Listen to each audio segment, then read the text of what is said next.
Ladies and gents, welcome to another episode of The Grit Theory. We are so glad you found us today. This is John Mayo with Aaron Robinson, and we are thrilled that you are joining us as we explore how challenge and adversity can be changed into opportunity. And don't forget, if you like what you hear today, please subscribe, share with your friends, and we love your comments. So without further ado, let's jump right into another episode of The Grit Theory.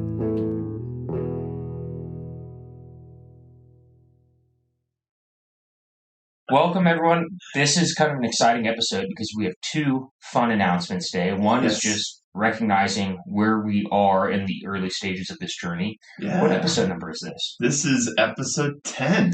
We're shooting 10. right now. Yes. This is very cool.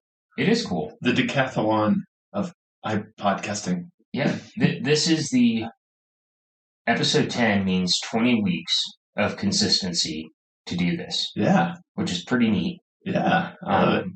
And what we feel incredibly grateful for is we are well over 750 downloads at this point. So thank you, everyone, for tuning in. And loving the feedback. What we get it from lots of channels, texts, Facebook, people just calling us, even emails we've got from people either directly impacted or someone in their circle that heard it, that needed to hear something. That is the most fun to hear, and how it's specifically helping or making people think in a different way.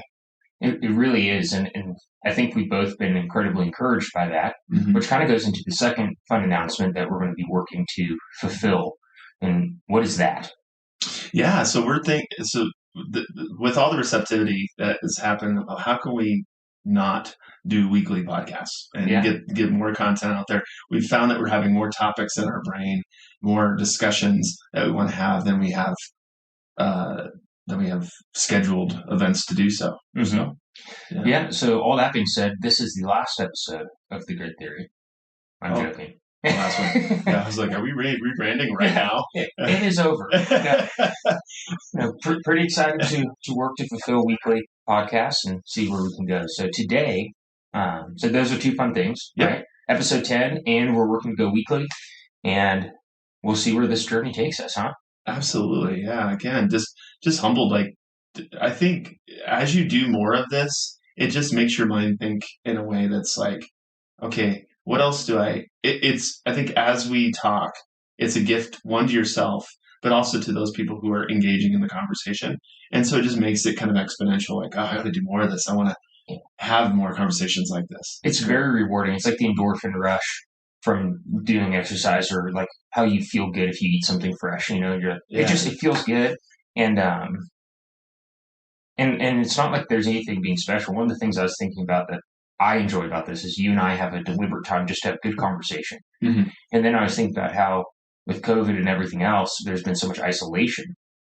So I think this is an opportunity for us to have genuine conversation with people, regardless of where they are, and we can all participate. It's another means for that. So it's fun. Dude, I think it's funny. When we hang out, it's funny because I think of it like historically, what would this be? What would be the equivalent? And to me, it's like if Aristotle and Socrates were just hanging out in the gym and having a conversation. Not that we're at that level, but it's a very atypical gym scenario. I mean, the musings we have while lifting weights, it's great. That is definitely the ideal, when we are like the lemmings hanging off the tree, watching them while scratching our heads. I don't think we're. Yeah. Well, it's like simultaneously if like John Wayne and Clint Eastwood were building a fence together. I mean, that's it's just the craziest kind of minds and actions that work together. It's very fun analogies. Yeah. And we're like the Wimpy Kid brothers. Yeah. Trying to keep up with them. Hey, Dad, how do you do that? That was fun. Yeah, exactly. That's really neat. So today's is a fun conversation. I read an article published by Brett and Kate McKay, excuse me.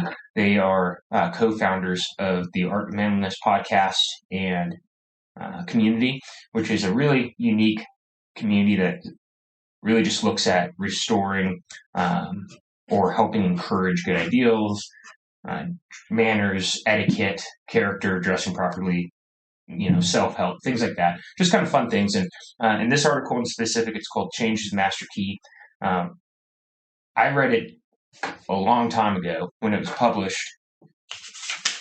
Well, I was introduced to it before this was published, but I thought he was very concise in the way of bringing it up. And he reintroduced me to a quote from Benjamin,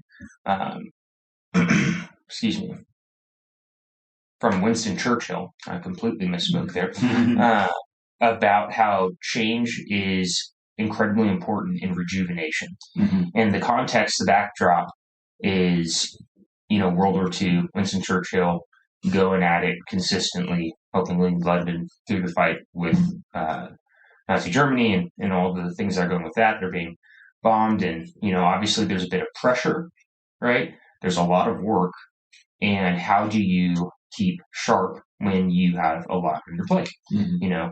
And I figured we could read Churchill's quote, mm-hmm. and then just have a conversation, because when I heard Churchill's quote a few years ago, it affected how I live my life significantly. And then revisiting this, it's a real short article. I was able to share it much more tangibly with people. And it seems to, whoever I've shared it with, I've seemed to like it, especially when we can talk about some of the examples of how personally it affects you, right? And I would say this is a backdrop to qualify Churchill speaking about this. And you got to talk about, you've all heard Churchill, but you may or may not be aware of the intense mental pressure he was under while being bombed by Germany. His nation was all but losing the war. He had to be the voice of strength and perseverance for a nation that was losing hope. So for him to be mentally rested, sort of like it's that whole, like, in the airplane, how they tell you to put your breathing mask on first before you go help others. Like, he had to be very, very intentional about making sure that he was healthy so he can get behind that mic. So when he says something, whatever quote he has, I perk up, because what he was going through is nothing like I've ever endured. I agree. He's earned it, right? Yeah. He's earned some respect, regardless of, no one is perfect, but he's certainly earned respect and the value paying attention to. Yep. So I also love, because it's a bit contradictory on how we view rest. Yes. And that is the thing here. When you think change, think rest. So here, I'll just read this real quick and we'll continue talking. So, all right. So Winston Churchill put it this way: a man can wear out a particular part of his mind by continually using it entirely. And this tired part can be rested and strengthened, not merely by rest, but by using other parts. It is not enough merely to switch off the lights which play upon the main and ordinary field of interest. A new field of interest must be illuminated. It is only when new cells are called into activity, when new stars become lords of the ascendant, that relief, repose, refreshment are afforded. So what does that mean, Dave? Okay, what do you think? Well, let's say what it doesn't mean first. So I think rest, Western mindset, right? Okay, so let's just call it what it is. We think we think rest, it's sitting on the couch watching Netflix, bowl of popcorn or something, or it's sitting on the beach, and those are types of rest, right? But it's not all that rest is. Mm-hmm. Rest isn't not moving. That's what this is challenging. It's not saying it's closing your eyes or being sentient. Mm-hmm. is rest. It's saying something entirely different. What are your thoughts on that? Yeah, I think that premise is accurate. What I really like is the juxtaposition. Like, if you think about it, it's like, okay, what is change, right? So if you think, well, I work with my mind all days, like all day. Like, if your job's with your mind all day, computer work, things like that, then rest would be getting to work with your hands, woodworking, leatherworking, painting, whatever, anything. If you're indoors out days, the juxtaposition would be get outside. This is lost, I think, right now on men specifically. I'm not discounting women from this, but men have, I think, forgotten the art of finding a good, healthy hobby to give their mind rest. Because this article does challenge that we may be fatiguing ourselves even more when we go home by the types of rest we have. And that's what really hit me between the eyes on this one. Are you, I guess this is the big question that we're tackling today. Are you resting well? And what should that look like? Well, I think that what happens is there's a lot of incentivization to Netflix and chill. There's a lot of money that is spent to encourage us to scroll Instagram endlessly, to play video games, to watch movies, to watch shows, and that is how you spend your evening. So that's how you spend your time outside of work. And there's nothing wrong with any of those things inherently or in the proper portion. But when those entities get what I think they want, which is you come home, you eat dinner, preferably watching something, and you put your brain into like a state of idle, right? Like it's an engine idling, and it just is being pulled in whatever direction the shows are, or whatever direction your idleness of choice is, then they're getting to advertise and make profits and stuff. So on the one hand, I think that is what over time we've been taught rest is. So it's not just like, oh, we've chosen it. We've also been instructed and encouraged and rewarded for it. It's glamorized. And the problem is that I do think it's a lot. Like I don't feel refreshed. If I watch a movie with my family, it's fun. But if I come home and don't do anything else and just watch shows for the evening, I don't feel good. I don't feel any form of rejuvenation. I go to bed just as tired as when I got home. Yeah. And we feel it the next morning. I feel like often we go, instead of having a sense of I have energy to give to the 8-10 hour day, whatever you give to it, you have more of a sense of I just got to get through this so I can get back to the thing. The rest becomes more the goal versus the rest fueling the larger part of your life, your waking life. It's kind of madness, really. It's like living for the weekend, but you have 5 days of work. So that seems kind of opposite to me. That's a lot of time to not like your life. Well, and even more, or in line with that, a lot of people now are working in front of a screen all day in some form of like a building. So how much do things just blend together if you spend all day in front of a computer screen and then you go home and you're watching TV or something? Like the content may change, but there's nothing to add spice to life when you're just in the same circumstances, different scenario, like the same situation, different circumstances for the majority of your waking time. Well, let me ask you this question, because this is, I think, this becomes sometimes the conversation we have in our own head. But if it's fun, is that the same thing as rest? I think it can be. I think there's another element though that the thing that I think this idea really calls out against, right, is I think there's a restful, joy-giving productivity that's being missed in what most people consider rest. So if instead of just watching 4 hours of TV when you get home, or something like that, you decide you want to go for the walk with the dogs or with yourself, you decide you want to try and draw something or pick up some hobby or whatever, what you start to realize is you're accomplishing things in these leisure activities, and you get rejuvenated by that, right? Like one of the reasons I enjoy training is because at very, very rare circumstances in my job would I ever need to move like that. So it's a fun spark of vibrance, in the morning, and then but very different from what you're doing. Very different. I sit or stand at a desk for the rest of the day, and then the same thing's true. Once the family's in bed, I could stare at a screen again, which I'm going to do for typically 10 to 12 hours the next day anyways.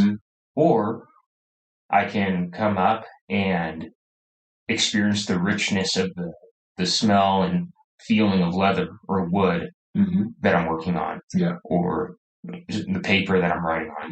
It's just there's this there's a reward of creating something that I think is extremely valuable that you lose when you just consume media of any sort. So the other part of this article is talking about how we can overuse those parts of our brain. So what starts off as fun becomes something that's really fatiguing you. So like, I like my job. I wouldn't do it if I didn't like it. But at some point, it tires me out because I'm doing that same thing. And so the point of this article is speaking to that part of your mind needs to be rested, and you need to engage different part of your brain. It's not unlike kind of switching muscle groups or switching topics of conversation can be refreshing. Like, okay, we've all been in this conversation. I'm kind of tired of talking about this. Let's talk about something else. Rest that, and we can come back to it later or whatever.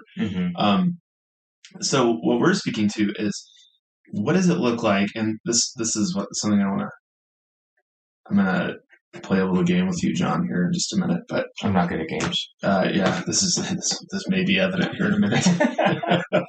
But if you do something, whatever your job is, what is it that can allow you to switch? That's not your job. I tell people I work with, it's like, you want me rested. When I'm rested, I'm great at what I do. But when I'm tired, you don't want me at the front. You don't want me holding the steering wheel anymore. I need to give me that rest. It's worth it. Give me that day where you don't bother me. I don't bother you. Whatever. I need to shut down sometimes. I have a job that's very conversation heavy. So oftentimes rest looks like, for me, something that's very non-speaking, but it can be very physical. Like, I'm good because my physical muscles are fine and rested, but my mental muscles are done.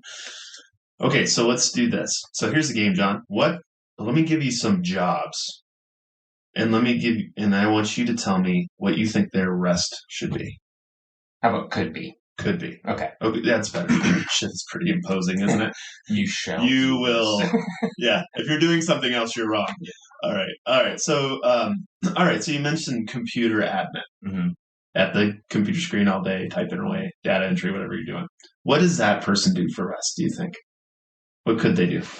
I think anything that gets them away from the screen and doing something with their hands and engaging with some form of nature or natural items, right? So, like, for that one, just to list off 3, being outside for a walk, right? And absorbing what you can see. Picking something up you can do with your hands. Like, I do some leatherworking and woodworking as examples there. I also tend animals, right? Amongst other things. And that's really the shift. Like, I love, there's a picture with this article. It just shows a dude working at a computer, and then it shows a dude doing woodworking. And it's just like, hey, like, he's still in a building, he's in his garage, right? But it doesn't matter. It's just, you're changing the dynamics to awakening more of your senses. You can smell it, feel it, touch it, engage with it, become one in that moment of enjoyment, allow your mind to wander. So if I'm working in front of a computer all day, I typically finish by doing a round, checking on my animals, doing any chores associated with them, and going from there. Okay, so how about like a FedEx worker? Okay, FedEx worker. So, by the way, thank you all delivery folks out there. We appreciate it. Yes. I know you're working hard this last year for sure. So, lots of driving, assuming the delivery people, lots of driving, lots of running back and forth.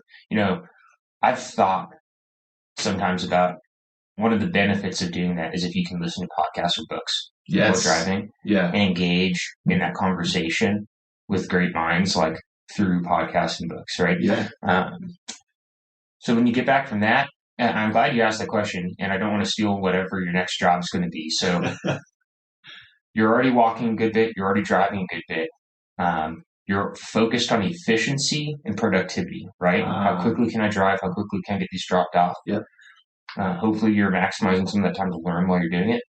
I think that what would jump into my mind is pursuing some sort of whimsical beauty, right? Allowing yourself or creativity, right? That would be the change, because your entire day is focused on getting from A to B to C as swiftly and efficiently and effectively as possible.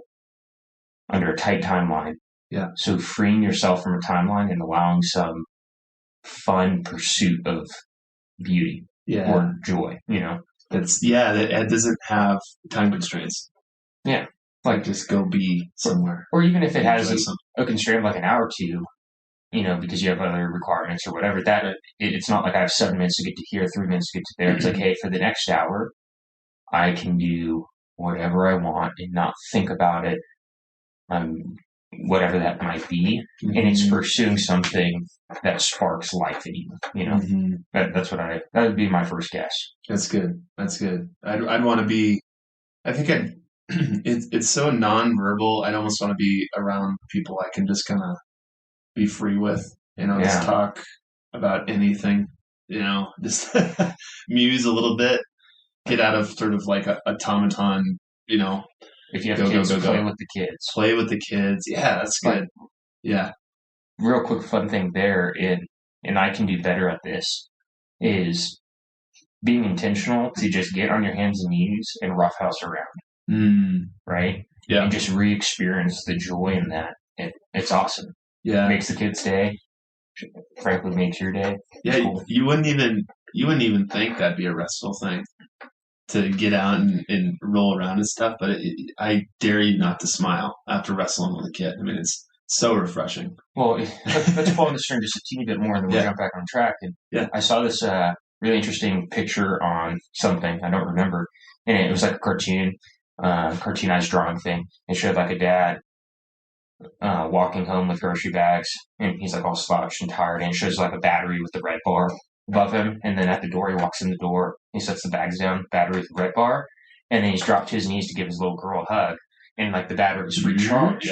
Yeah. And I loved that, and I think it's true, and I think that there's this insane lie that to juxtapose that, I just saw another article where some person was wanting to hear about more people affirming the regret to have children or the reasons they're proud they don't have kids. Mm-hmm. And I was just like, you are a despicable, disgusting creature. Like, I hate you.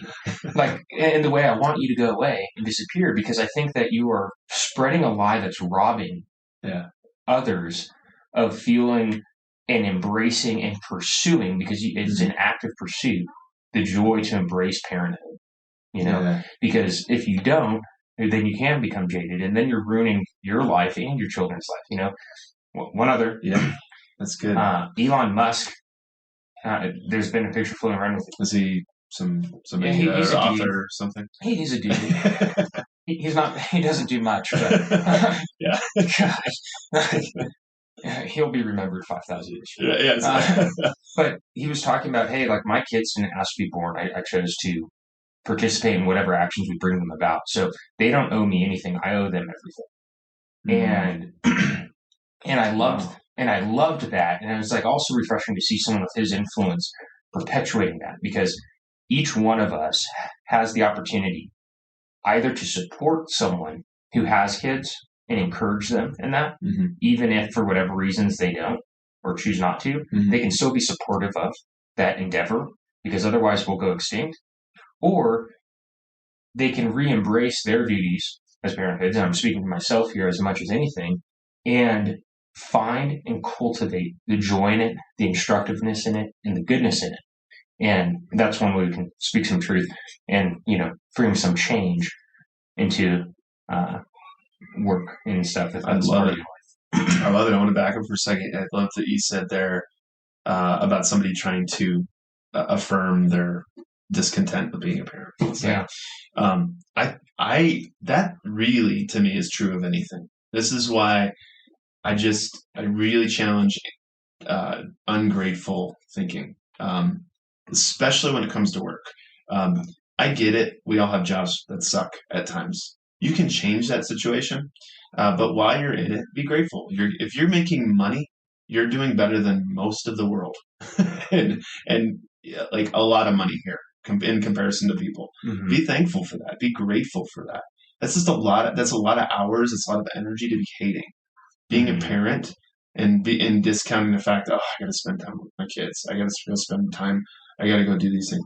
The more you focus on the negativity of that thing, it's just going to grow and grow and grow, and you're not going to get any life from it. In fact, it will steal from you. Mm-hmm. And the reality is not going away. So to me, it's a lesson in insanity. Yeah, it is a lesson in insanity, and misery loves its company, and misery is monetized. Because, just like with we're attacking a crock of lies here that we're fed to believe is true. And I don't think it is, like rest is just watching TV. No, avoid responsibility, pursue comfort. No, like the joy is in lifting the responsibility. It's embracing the relationship with your spouse or your partner or your friend that is, going through a difficulty. It's looking at yourself hard in the mirror and figuring out how the heck do I get better. It's remembering and like, oh, there's parts of me that are absolutely despicable. It's looking at the fact that, holy crud, I have kids and I've been a complete loser with them. Yeah. Or maybe not. Maybe you're doing slamming, but it's like, hey, I'm sure I could do better and it will further improve them. And maybe that, whatever. So I agree. Am I giving it my all to do so? Yeah. I did call back to, I think, episode 1, we talked about watering that lawn. You got to make a choice to do that. Here's where I'm guilty is that I know I want to do, there's things that I have priorities for, but I'm tired. I don't, that's why I really think this discussion is so incredibly important, because you just won't do those things if you're fatigued. No. And so the challenge would be, okay, what are you going to do about it? How are you going to get rested? Yep. Because being in a constant fatigue state is unacceptable. You have to find a way. We talked about finish lines before in other podcasts. Like you have to find a place where you stop, so that you can rest and then get back to it, and then love what you're doing, and not go through the drudgery of it. It's amazing how a rested mind has so much more potential than one that's just like all gassed out. Yeah, I mean, I don't know about you. When I'm done with my work day and I'm transitioning to family mode until the kids are gone and my wife's gone to bed and whatever, that period of time, like my commitment is to my family, right? I can't just walk in the door and I've had to I'm not ready right when I'm done working to be engaged as a father, husband, or friend. I'm fatigued, maybe grumpy, maybe just in a zone because I'm not there. I'm not connected. So there's so many ways that people self-medicate that. Maybe it's a beer, maybe it's just sitting in front of the TV, maybe it's the Instagram thing, maybe it's exercise on a positive note or getting outside or doing a craft for a little bit of time. Like one of the things, especially now that I'm not commuting as much, is when I'm done. And I've done experiments because I have a love-hate relationship with like alcohol, love a tasty beverage. I have to be very careful that doesn't take too much of a place in my life, so it's a continuous thing we talk about and put parameters around and stuff. And if you're, everyone's got to watch their pleasures because their pleasures can become their masters, right? But one of the things that I really work to do, and I can do it functionally and justify it if I'm feeling under a time crunch, is I just go for a short walk, 3 to 5 minutes. And the way I justify it is I have some animal in my life that needs some form of care. So I can justify, hey, I need to go check the chickens or whatever. I'm going to just take the dog out. Or, hey, I just need to go see the woodline for a few minutes. I'll be right back, right? Or just walk down the street. It doesn't matter, but I'll just go on that walk, be intentional about my breathing, and really try to focus my mind on absorbing the visuals around me, the movement, the activity, the energy. And I've noticed that just by being outside for 3 to 5 minutes, I can come back in the door and being really intentional about my breathing and focusing on absorbing things visually and smell and hearing and just like try to activate my senses.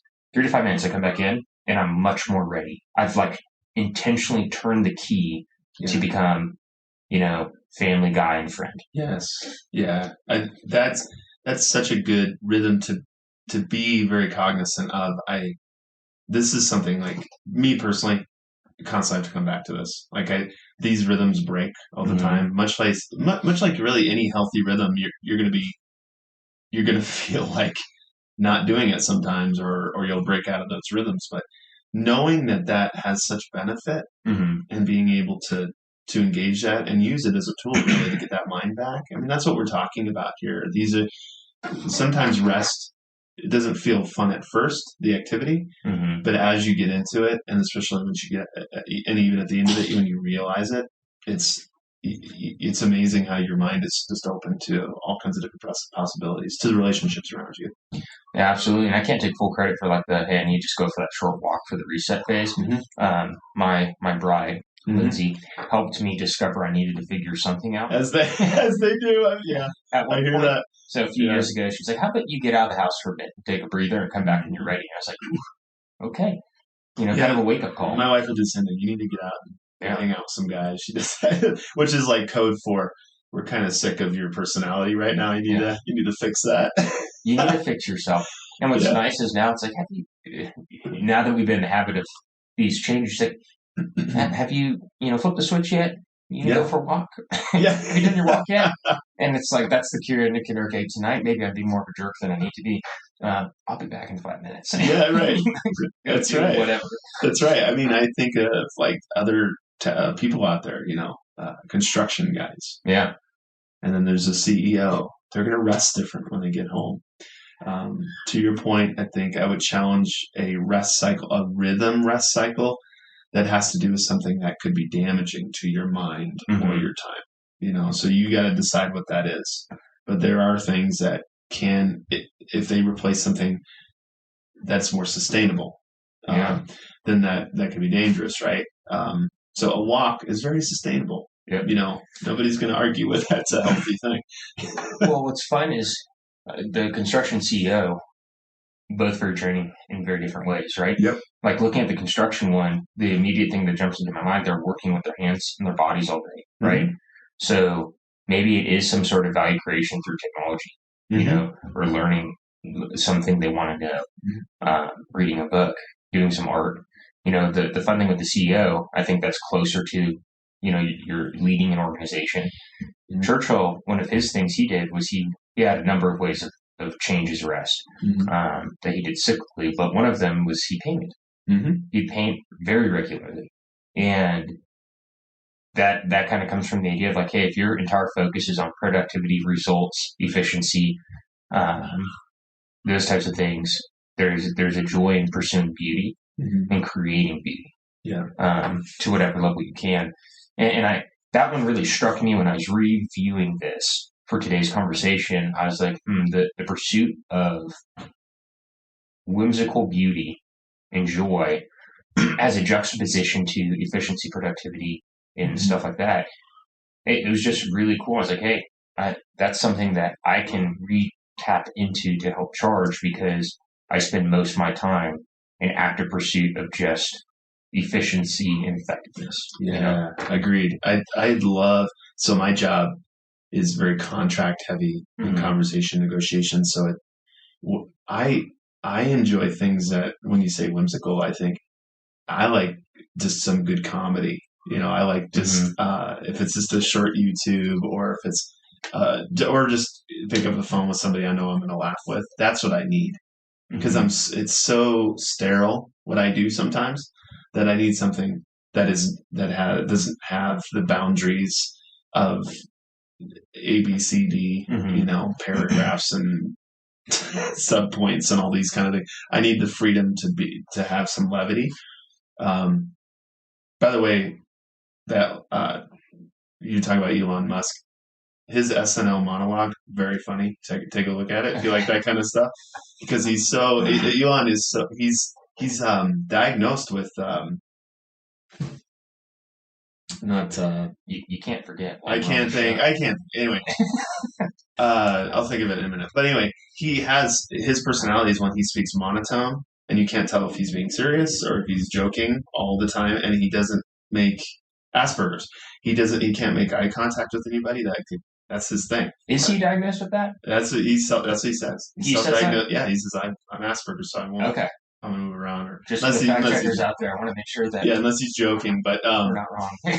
yeah, but anyway, just like he's awkward personality wise. Yeah. If you've ever seen him in an interview, but he's just fun to watch, and so I just love like finding the human spirit that likes to smile and laugh and enjoy things, because sometimes my view of life, because it's such a long part of my day, is like life is very black and white and boring and all that kind of stuff, and I have to challenge that in my rest time so I can go back to it and I realize I don't get jaded. I don't get into the situation like, oh, this is all life is. Yeah, and I'm thinking about it. I had as we're talking, I'm just remembering I had some buddies that were very intentional about twice a week. They'd either go and do some sort of a game night or a like karaoke thing at a spot they like. Yep. And I was always like, what a strange way to spend time. Well, our circumstances are really different, but in hindsight, it's like, no, that is a whimsical, ultra positive, fun connection with people that you can just be fun in yourself with. And at that time, our work was very serious and professional. So it's like, how cool, instead of just going and watching TV, you're intentionally leaving your house to go engage with mostly strangers to do some fun pursuit, right? Whether it be Scrabble or, bocce ball or karaoke, it didn't matter. It was just this fun, expensive energy connecting with other human beings. And I was like, oh, that's cool. It's not about the action itself or what you're actually doing. It's the fact that you're doing something different than what you have to do 8-10 hours a day.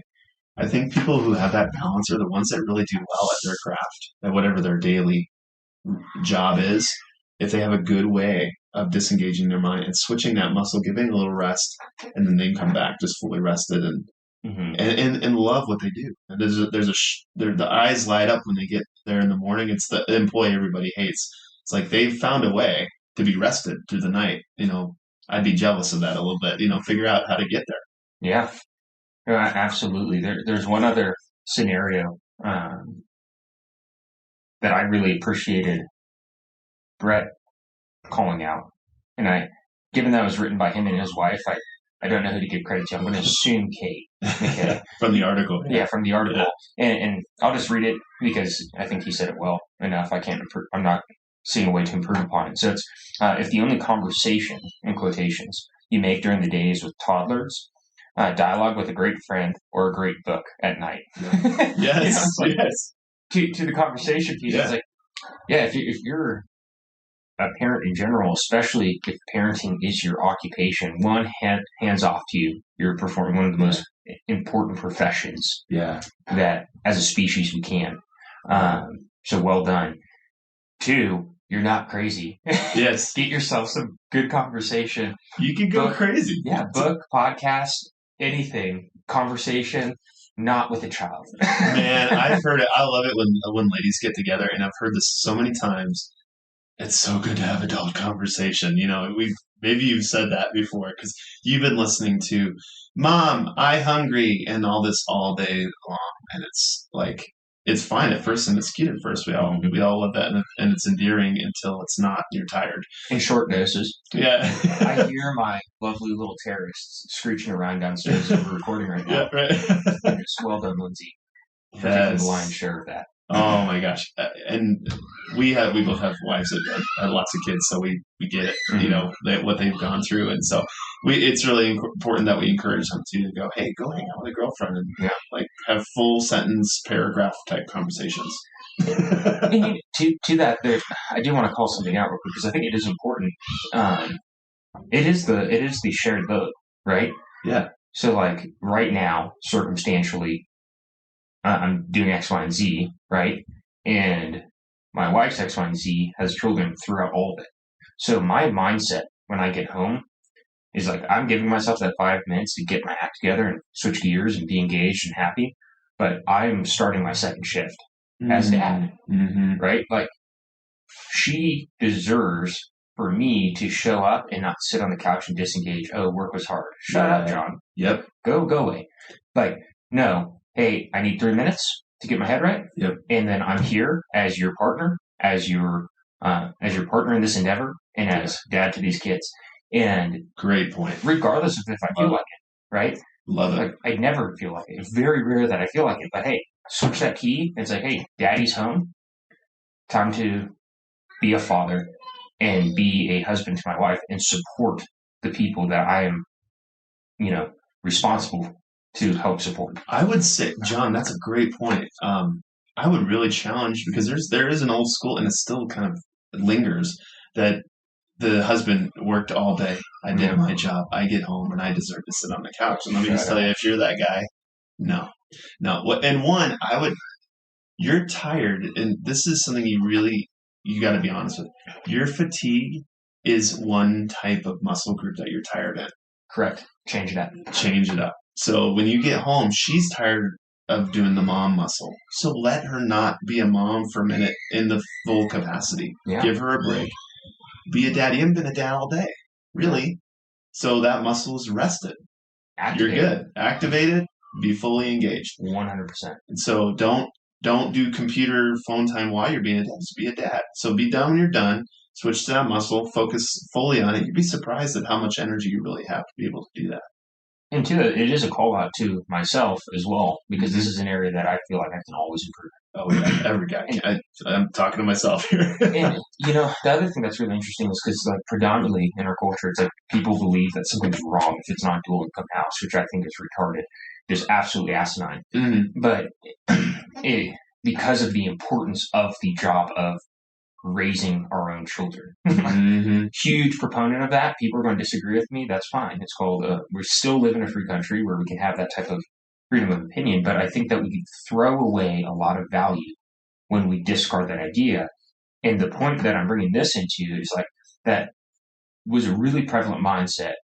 Historically, it still demonstrates now, right? Mm-hmm. The idea of I'm done with work, I'm tired, I deserve a rest.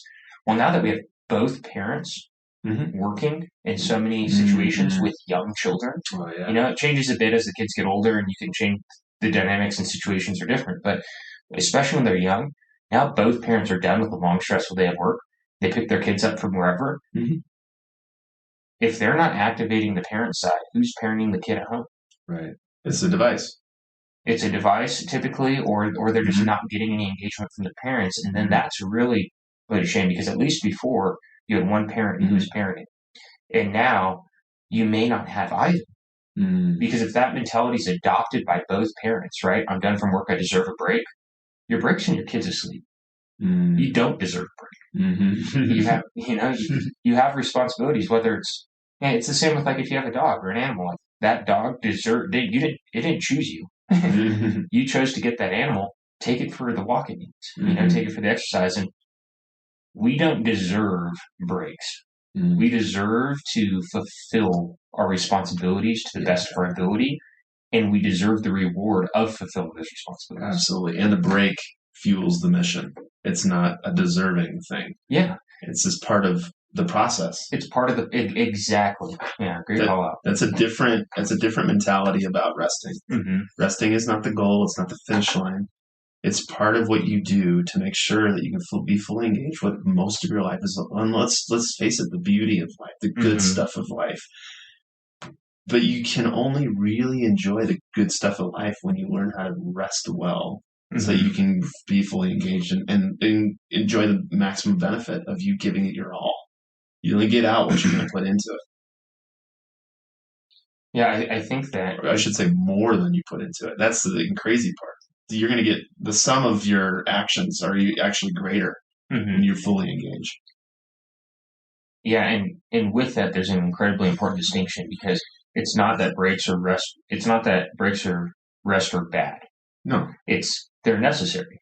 Yeah, it's simply, I think what we're kind of having fun attacking here is you or myself or anyone are not entitled to a break because of something. Yeah, And that's what we're attacking.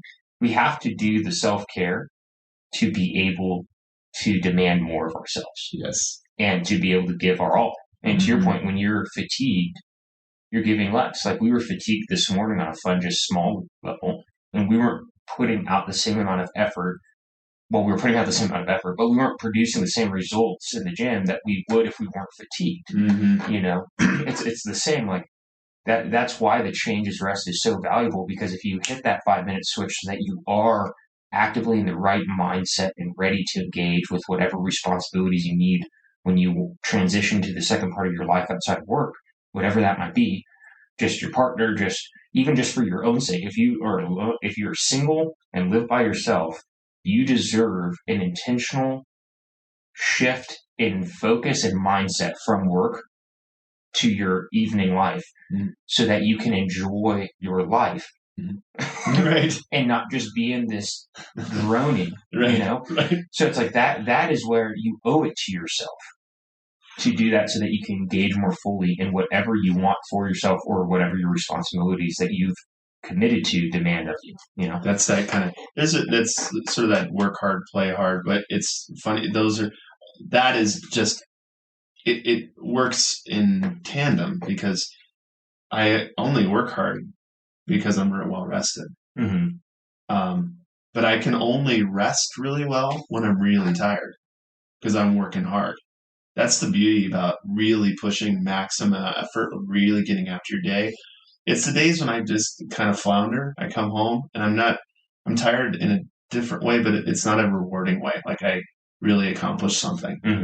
And that doesn't seem to feed.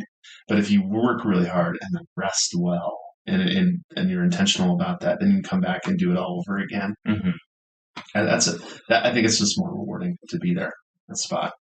Absolutely. I can't help but think, I had a conversation about, goodness, maybe 8-9 months ago now, with a buddy, and we're talking about this principle.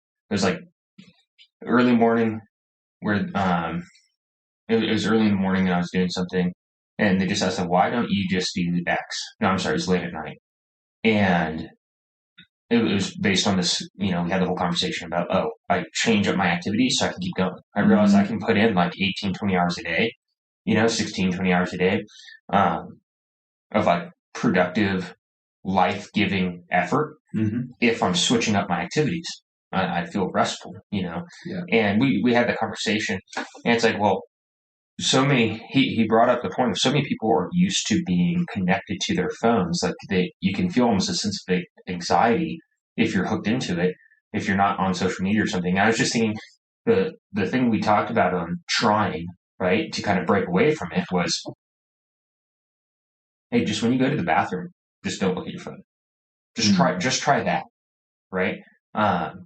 Just the few minutes that you're in there, one, I bet you it's going to be shorter. But two, just give yourself that moment to just be by yourself in any capacity. And maybe that's the first baby step to help you do it in other capacities. Oh, that's right? Cool. Yeah, I like that. He loved it. Yeah. He said it was the most awkward experience the first couple of times, and then he realized how much he was hooked into this thing, and it became addictive to take back time from the mindless scrolling and stuff. So it's kind of a fun thing I just remembered. I like that. Yeah. I like that. It's because your mind, you don't realize that even in that moment when you're supposed to rest for a second, I mean, accomplish the thing you're supposed to be in there. You're actively doing something. Leave it to that. Yes, exactly. You're not even giving yourself a break in that. Like you always are trying to mentally engage. So I had this one comment, this one example I got to share. I just thought of it. There's a real famous Alaskan dog sled race in Alaska. I think it's called the Iditarod. And it's been around for a long, long time. And they used to, for the longest time, there was a record that was held by one of the dog runners. And there was a person who had a dog sled team that changed up the game. And it's been changed forever because of this guy. And what he did, instead of driving the dogs as hard as they could every single day, he intentionally found the place where they needed to rest, and he would rest way more than all the other dog sled racers. And he found that his dogs were more efficient every day in that time over, because this is several week race. And he beat the record by days, not just hours, by doing this. And he found the secret to rest run cycles. And this is what we're challenging here. It's like, run hard, but we don't discount the fact that the rest is all part of it. And those who rest well run harder. Rest well, run better. And having that in tandem is healthier and is frankly more effective. So this is what we're really talking about. And this is why in the article, this just to quote it, rejuvenation cannot be found in moving from one climate controlled box to another. Mm-hmm. And just going from one exact version of mental exercise to doing something that's very similar but different, versus asking yourself, hey, what can I do that's actually just not related to this at all? Mm-hmm. I love to walk as well, because where I live, you don't get service. So I really can be connected. And really all you do is leave your phone at home. Yeah, but I know on that walk, there's no one going to bother me. And it's amazing how when I disconnect for a minute, it's amazing how the rest comes. Absolutely. Mentally. So this is what we're challenging. Yeah. For ourselves first, obviously. I completely agree. Yeah.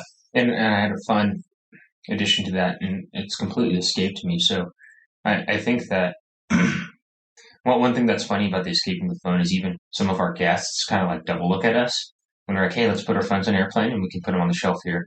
That way we can ensure there's no distractions. The guests on the podcast. Mm-hmm. Sure. And a few of them just like real quick micro expressions, like glance, like, wait, what? You want me to do what? Yeah. With my phone? It's like, yeah, it's fine. I promise it's going to be okay. But, that's fine.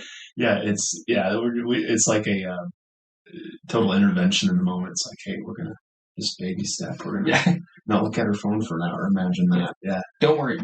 Our goal is to keep you engaged in the moment. So we're going to talk to real people. Yeah. It's going to be amazing. Well, how fun. Let's see. Anything? I feel like we fleshed this out pretty good. This is good. Yeah, this is a good conversation. I think I'm personally challenged. Like, how are we resting? And I just got back from a little vacation myself, and everything I did was not what I do in the office. Mm-hmm. And I tell you, it works. I came back doing that with my kids. It's like it's different. Like, I can be happy about the fact that I ran around with my kids, and somebody's like, oh, you can't be rested when you have a family. It's like, well, false. I don't think that's true. I think you're doing the wrong activities then. Yeah. There's a way. I mean, you could be fatigued in some ways, but think about something that could be life-giving that you could do together with your kids, with your family, with your spouse, especially. Think about that in marriage. Like, where's that intersection you guys can have together that doesn't fatigue you and it's not something you're already doing a ton of. Do something different together. So to that, I'm going to call myself out on something, because I ended up taking vacation because I had a buddy visit the same time you did. Mm-hmm. And I left it feeling pretty dang fatigued. In fact, I'm still feeling like I'm recovering from that. And it's because I took the vacation in the way that historically I would when I was like a soldier and younger, just, and by younger, I just mean less experienced and foolish and less intentional. Right.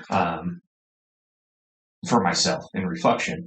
And I had an amazing time with him. And I look forward to the next time he comes. Mm-hmm. So that is not what I just want to be very clear on that, right?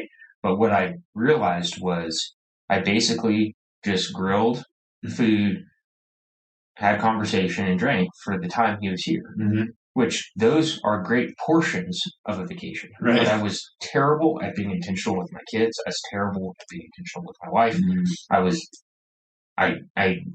It was a rare opportunity for me to kind of embrace that, type of scenario. And one of the takeaways that I have is like, I will not have another period of rest with a friend or anyone again in which I'm not engaging intentionally in the better forms of restful activity. Yes. My kids deserve it from me. Yep. My wife certainly deserves it from me. Yeah. And frankly, my friend and he deserves it from me, and I deserve it for myself. And if I had done that better, I would be way more rested, rejuvenated, and continuing forward right now than recovering and pushing forward in spite. And I look forward to the next time they come. I don't know what that'll look like, but I'm sure we'll make some day trips and do some fishing and stuff with the kids or whatever. But good opportunity, just self-awareness, right? Like, hey, I really botched that. Yep. I'm not going to botch it again. And now I'm held accountable by you, and because you will know the next time I take time off, and I have a bunch of people who know me pretty well who typically listen to this who will call me out as well. So this works. I love it. That's all. Every one of us. Intentionality can slip away real easily, and there are fun things that it can become things that are life-stealing things. Yep. If given it too much time. So that was cool. Thanks for being honest about that, man. Like I know there's like tons of people going like, I'm not the only one. But, then there's the rest that are like, oh, what a loser. I'm never listening to this.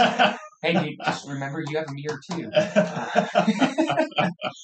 That was good. Hey, yeah, I love it. This is we're honest on this, man. We're attacking personal demons as well as encouraging others. So I remember we joke because one of the reasons we love doing this is because the value of the conversations for ourselves.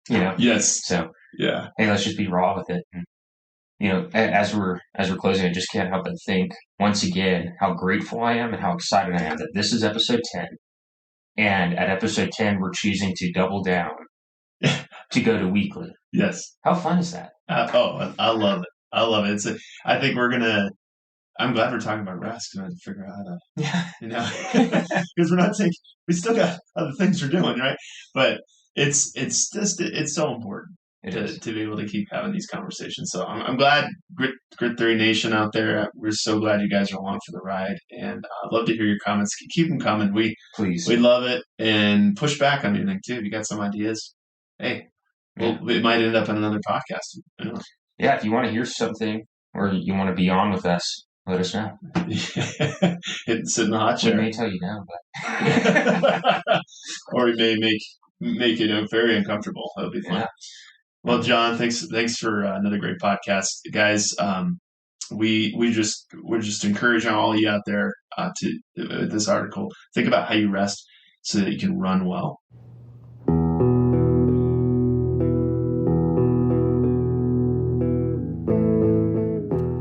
That was another episode of The Grit Theory. If you like what you heard, please subscribe and let us know. If you did not like what you heard, keep it to yourself. We hope that you got at least a few nuggets that you want to share. We look forward to seeing your comments below. Thank you so much for joining us today. Take care.